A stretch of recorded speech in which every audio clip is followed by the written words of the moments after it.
जय शिवराय मित्रांनो. आज 26 जानेवारी होता, त्यामुळे सकाळी लवकर कामावरती आलेलो, कारण ध्वजारोहण सकाळी लवकर होतो. मित्रांनो, व्हिडिओ संपूर्ण पहा आणि चॅनलला सबस्क्राईब करायला विसरू नका. सकाळ सकाळी एकदम फ्रेश वाटत होतं. ध्वजारोहणची तयारी पण जवळपास झालीच होती. थोड्या वेळातच कार्यक्रम चालू झाला. ढोलाच्या आवाजावर एक दो करत परेड चालू होती. परेडची तयारी जवळजवळ 1.5 महिना झालं सर्वजण करत होते, त्यामुळे कुठेच कशात कमी नव्हती. शाळेत होतो तेव्हा सकाळी 5 वाजता उठून नवीन इस्त्रीचे कपडे घालून शाळेत जायचो. मी शाळेत RSPला होतो, त्यामुळे आम्ही सुद्धा परेडमध्ये असायचो. शाळेतले ते दिवसच वेगळे होते. आता ड्रेस असतो, पण तो शाळेचा नसतो. प्रमुख पाहुण्यांच्या समोर थोडा वेळ परेड झाल्यावरती झेंडा फडकवला. मग सगळ्यांनी टाळ्या वाजवल्या. जेव्हाही हा झेंडा फडकतो तेव्हा अभिमानाने आपले मान वर होते. भगतसिंगपासून ते सावरकर, वल्लभभाई पटेल, चंद्रशेखर आझाद या सर्वांनी आपल्या देहाची आहुती दिली या देशासाठी, आणि त्यांच्यामुळेच फक्त आपला झेंडा अभिमानाने फडकतोय.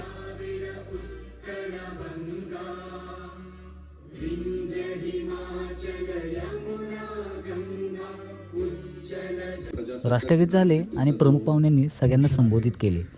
आपल्या सिक्युरिटी टीमनी इन्फोसिस 26 जानेवारी निमित्त आज भरपूर गर्दीसुद्धा होती कार्यक्रम बघण्यासाठी.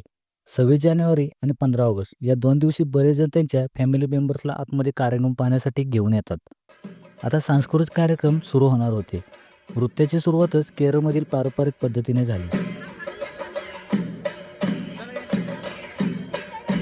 ते झाल्यावर सेल्फ डिफेन्सचा एक डेमो झाला.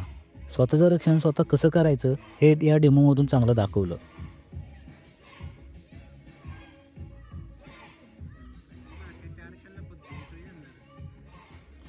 आणि आता तयारी चालू होती आपल्या महाराष्ट्राचे पारंपरिक खेळ मल्लखांब.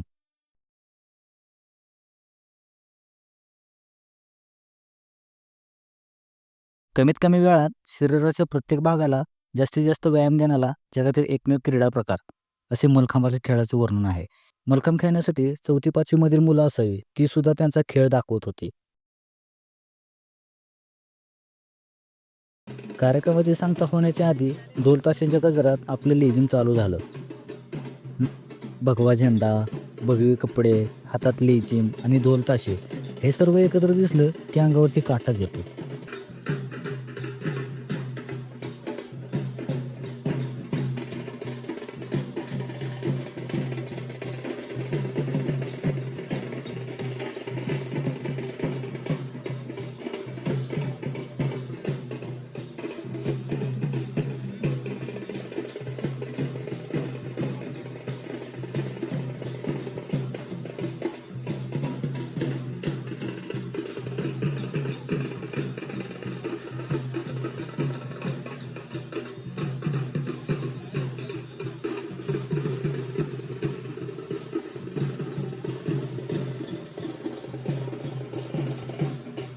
सर्व कार्यक्रम झाल्यावरती आमच्या टीममध्ये सर्वांनी एकत्र फोटो काढले.